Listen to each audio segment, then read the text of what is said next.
Hey everybody, Larry Lawton here. I got a good video for you. This video is going to be about the R. Kelly verdict case and what will happen to R. Kelly. But we're going to go over the whole case here in a little bit. Before I get started, check me out on YouTube, member programs, and please subscribe if you haven't subscribed. Check my merch out. Got some great merch. Of course, my book explains a lot of what's going on in this world.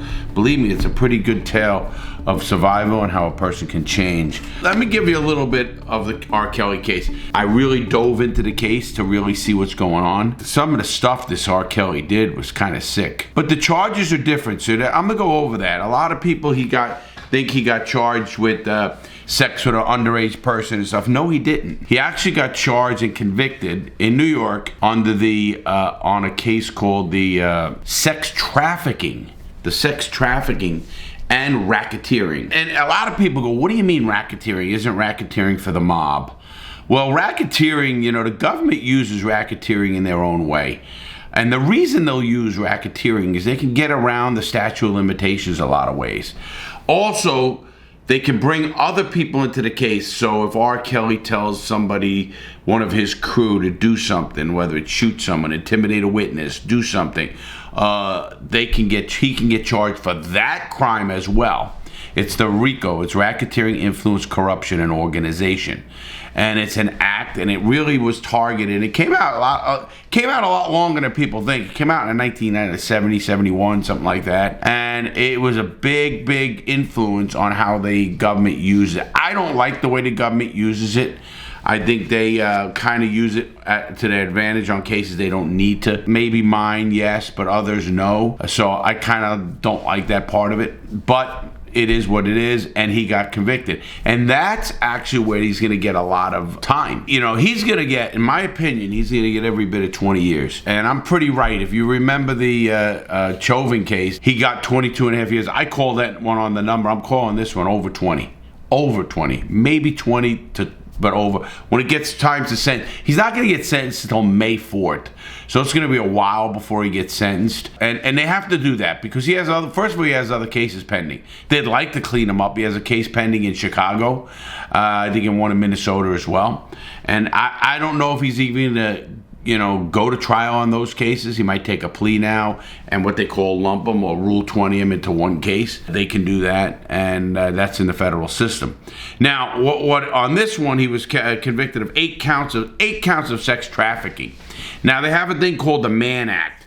The Mann Act is a sex trafficking law that prohibits anyone across state lines for any immoral purpose. Now, I think that's kind of a broad term, and I don't know how they're going to use it.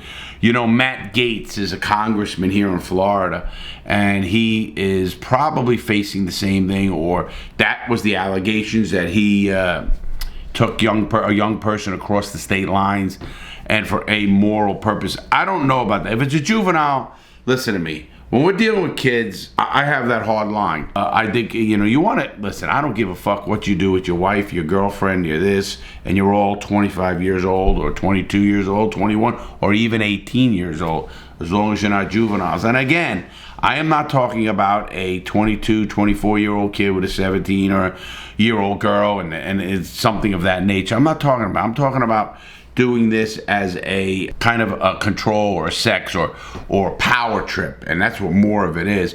A lot of these sex trafficking, a lot of again, rape is not a crime of sex.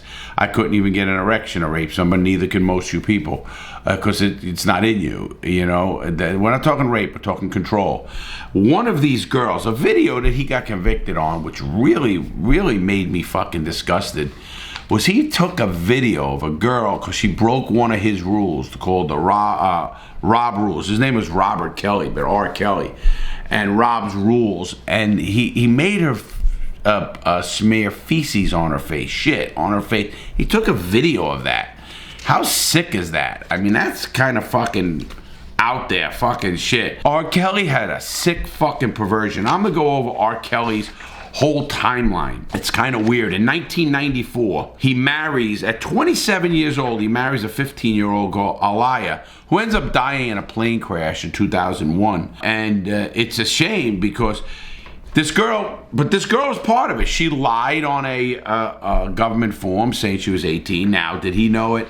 I happen to think he did. I think this guy has some kind of weird perversion towards young people, and again, he's not, so far, he's not convicted of having sex with young women, although he has, obviously, and he is being charged with sex images in Chicago. This case was sex trafficking, which is taking a person from across state lines and stuff like that for the purposes of sex and stuff of that nature.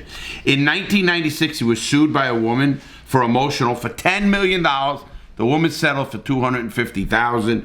Now, you do have to understand, but she says she at the time she was 15 and she had sex with him, and he was at that time 24. That's getting to that point. I think he knew who he was, and he already came out. RKelly, if you didn't know it, came out with that great song, I Believe I Can Fly. No, I can't sing, I know that. But that's a great song. I mean, it's fucking one of the greatest songs in the world. But it's kind of weird. In 1996, that happened. So in 2001, he's sued by an intern. Undisclosed amount of settle. 2002, sued by 2 women illegally making a sex tape. And he illegally made a sex tape and distributed it as well. I mean, how fucked up is that? Now, listen, I don't care if you make a sex tape. Who knows what everybody does? If you do something with your wife or your girlfriend, have fun. I often tell people, don't let the world judge you because you're doing stuff. One guy said to me, is it illegal to have a dick pic on my phone? How old are you? I said. The first thing, he goes, 25. It's not illegal at all. And believe it or not, most people do. And, it's okay. And the women, too. I remember one time my daughter had a picture of a boob on it. I went ballistic because she was underage. Now, what they do as adults is the whole thing. My daughter's 25 years old now. In 2002, again, charged for a sex child abuse video. 6 years, they couldn't prove she was underage at that time, after 6 years. In 2002 to 2004, in Florida, another child sex case. They had to drop it because it was an illegal search. A judge found it was an illegal search. Now, let me tell you, when the judges find these things to be illegal or the search is illegal, I'm all for that. I do believe the law enforcement needs to follow the law to the letter. Because the minute we start saying, but he still did it anyway, let it go, that's wrong. I always say, I'd rather see 10 guilty men go free than one innocent man get convicted. And sadly, it happens. So I'm more for leaning on these police need to know the law, and they need to do it right. And the judges and people on the case, if you don't, you're going to find smart lawyers and you're going to get out of a case. Now, I feel for people who don't have the money to have the right lawyer. So I do feel for that. So here in 2017, allegations of a cult. Now this one, I don't know, what is it? BuzzFeed came out with an article, and it was about he had a cult of women. It's cults. I know brainwashing is the thing, but I often think about that as, okay, kind of weird for me to think like that. If you're around somebody and I often tell young people there comes a time in your life where you got to make the right decision. No matter what it is, you got to make the right decision. Your dad could be in jail, your mom's a whore, drug dealing is going on, shots, and you're 16 years old. You know right from wrong. Comes that time. I'm not saying there's not a difference, and I'm not sure I want to help you. I'm not saying there's not you don't have the same advantage of a kid growing up as a doctor's kid or something of that nature in this beautiful, nice neighborhood. No, you do. But sometimes adversity makes you stronger and makes you smarter and makes you better. And you just got to make the right choices. Everybody does. In 2018, again, he gives a woman sues him for giving him a sexually transmitted disease. By law, if you know you have a sexual disease and you give it to someone unknowingly without saying to them, hey, listen, I got herpes, or I got AIDS, or I got hepatitis, you're supposed to tell somebody that because you're putting their life in danger, and knowingly. Now, if you didn't know you had it, that's a whole different ballgame. Obviously, you wouldn't know that. You wouldn't know that. In 2019, the documentary Surviving R. Kelly came out. That's the one that really blew this guy up in a way. So don't ever think the media doesn't have a power. And people ask me all the time, Larry, what's your goal with YouTube? My goal is to make this a media empire, if you want to call it. Get 10 million subscribers and maybe really make a difference in prison reform and criminal justice reform, because numbers matter. Obviously, if you have a small number, it's harder to get your voice heard. I think the more people we have who care about this kind of stuff, the more people who want to follow what we're doing, please do. Check my Gangster Redemption. See how bad the prison system is. And believe me, you're gonna want to help. I hope you do, because I believe most people are compassionate. And listen, nobody's telling everybody's perfect, because anybody who tells me there's the perfect person out there, go fuck yourself, because there's nobody. I don't care who they are. I don't care who they are. I don't give a shit if it's the Pope. They're all men. They're all fallible. People and humans are fallible. Period. We make mistakes. We deserve second chances. Now, when you keep getting something like this case has got me so... This guy's got some fucking mental problems for sure. And we're going to get into those in a minute, what's going to happen to him in prison. So 2019, he then gets indicted in New York and Chicago for sex trafficking. Now, this sex trafficking is a tough one. But, he was denied bond. In 2019, he was denied bond, then 2020. And that I don't believe in. People can say, oh, but Larry's a scumbag. Listen, the Eighth Amendment. The Eighth Amendment of the United States Constitution, it's against cruel and excessive bails or bonds. And I think, first of all, as high case as he is, they could have put monitors on him, could have did a whole thing, and I think he deserved bail. I think unless you're a real danger... See, there's only two ways you don't get bail in the United States. One, you're a flight risk. Okay? You could take away passports, you could put monitors on them. There's a lot of ways to take a person and not, and again, this guy's not a murderer. This guy's not cutting people's heads off. Yes, he's damaging people for life, and it is bad. But again, before he was convicted, he's still an innocent man. So he should have gotten bail, in my opinion. There's only two ways. One, if you're a flight risk or you're a danger to the community. Meaning a danger to the community, you're going to go out and start killing witnesses and stuff like that. Obviously, no matter where RKelly was, he had the power with the people who weren't in prison and the people who work for him to do what he's going to do anyway.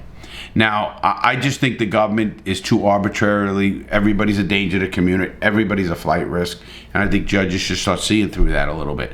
Let's follow the Constitution. You guys know I'm a really big constitutional guy. I really believe in it. The Eighth Amendment, cruel and unusual excessive bails and punishments, and I think this is excessive. I do think he deserved bail. With that said, now that he's convicted, no. Once he's convicted, you fucking take him. Now, why should he have, a lot of times the law lets somebody who gets convicted, they'll say, especially on lower like crimes, like bankers or fucking check writers or whoever it is, they'll say, hey, listen, get your affairs in order, report to prison. Most cases, especially like this, when you're facing 20 years, 30 years, because he's facing all that time, now you're a serious flight risk, because what would he do? I knew I would have fucking ran when I was facing life. And I really would have. And I thought about that a lot. So, and I didn't get bond for that. Well, they were smart about that. But he also, in 2020, he gets caught for witness tampering. Again, he did that from prison. Somebody on his staff attempted to buy a juror or a person or a witness for $500,000. Also, he tried to intimidate him by saying we're going to put out sex tapes or whatever it is on a person. So that's wrong. In 2020, he was attacked in prison by another inmate. Now, he was claiming in the brief that's why he needed bail, because he was being attacked. Well, that's bullshit. The guy who attacked him, they actually said that the prison told him to do it. I don't know per se told him, but I don't think that prison really looks very kindly on child molesters, which neither do I. And so they might have did something to this guy saying that, listen, man, I don't give a fuck if you fuck this guy up. Listen, I was in prison when they taken a guy and this is in Atlanta, in the holdover, in the shoot. It's supposed lockdown. There was a guy in this one cell. They let 3 guys out of another cell. They went into this guy's cell. Now the guards opened the doors for this. And they fucked him up so bad they knocked his eye out. They took his fucking eye was hanging out. And the guy ended up suing the BOP. I don't know what happened on the case. But, I mean, so don't think that doesn't happen in the prison system, of course. But, I look at that in a different way. And I know this is wrong. And I know how I talk all the time. Listen, we all have children. I have 2 children. And the biggest fears I've ever had in my life was something happening to my children when I was in prison. Well, now I have 2 grandchildren. The fears I have are not their upbringing, it's something happening to them in that kind of a way, and abuse and stuff, because I was abused, and it can happen where parents are just naive or don't know. I don't think my son is at all, so I think he's aware of everything that could happen. But you know, you don't trust people that you think, oh, these fucking people, whether it's a priest or a teacher or whatever. I'm not saying they're bad, and I give people the benefit of the doubt, but I also am very cautious, and I think most people should, because listen, kids are going to do things. And now, again, whenever I talk about all this, I'm talking about an adult doing something to a child. And again, I'm not talking about a 22, 23-year-old and a 17-year-old girl. I'm talking about a 30-year-old man or a 27, 30 with a 12-year-old kid. That's fucking a no-go. Once everybody's 18, you're all adults. Listen, have fun. If you know at 18 years old what's right and what's wrong, and you know, people often say, you know, well, you'll see a porno with an 18-year-old. Oh, they're 18 years old. Whether you believe in it's good or not, that's none of your business. It's the people who are doing its business. It's not our business. The minute we start saying, no, they shouldn't do it until they're 22, 25, at what point are we fucking getting the government too much in everybody's business? I think we set our standards. We set our standards with driving. We set our standards with drinking, which I have my issues with because of the military. And I think 18 is more of a level. Now, do I think an 18-year-old is mature enough to make great decisions? No. I think their brain isn't fully developed and they make bad decisions, but I'm not here to set limits at what age, because everybody is different. There are kids who are 18 and are very mature, and there's 18-year-olds that are very immature. That's just the way life is. Now, we have to set a number, and we did it, and that's it. Now we live by it, and if they want to change it, that's a whole nother thing. I just don't like the way they're changing it for certain people and not for other people. So I'm looking at all the stuff that he did, RKelly did to people, and now what's going to happen? He's going to get to prison. He is going to get sentenced, and now he's going to get to prison. Being he is so high profile, and he's got a lot of money. One, I think he's going to try to pay for protection in prison. Easily done. He will get people who will support him in some stupid way, if you want to call it that, for money, or he will be manipulated. I don't care how tough people think they are. RKelly's 54. That it doesn't give him a pass. He's going to get fucked up. And, you know, he's going to probably get fucked up by the guards, by being put in bad places. Or maybe the prison system is going to put him in a prison, and he's known for who he is and what he's done. And you got to remember, a lot of these inmates, a lot of these convicts have children, and their fears are what my fears were. The fear of something happened to my kids or my grandkids now, but my kids when I was in prison. These people in prison have the same feeling. And they also, you got to remember this, they might have been abused, and they know how it fucked up themselves. You start understanding that the older you get, you know. And I don't blame my life and how bad I became or whatever happened to me on anything. I don't blame the church. I blame the person. I don't blame an institution. I blame the individuals who are doing it. Now, I do blame institutions who cover it up. I do blame institutions, whether it's the Boy Scouts or the Catholic Church or whoever it is, organization that covers it up and pushes this person somewhere else, knowing they're just leaving a predator out there to fuck with kids or fuck with people. That's wrong. And it should be held. So RKelly's going to, one, get sentenced. When he does sentence, I'm going to do a video on that and see how close I get to his sentence. Because by then, I'll be reading his, what they call PSI, which is pre-sentence investigation, or pre-sentence report, PSR, PSI. Places call it differently. And I'm going to read it. And it's a federal case, so I'm pretty good at federal cases. So what I'm going to do is look at this case. I'm going to look at his PSR, all his mitigating factors, all his departures, upward or downward, and see where it goes after I read the PSR and stuff. And I'm going to do a video. I'll see how close I get again. I was spot on with the Derek Chauvin case. So I'm going to see how close I can get on this case. I just want to see what happens, and he's going to be going to probably a high security prison. He's going to have to, first of all, he's going in there under lockdown. Then he's going to probably have some issues in every prison he goes to. Again, high profile. This case is well known as a sexual case and stuff. He can't hide it anywhere.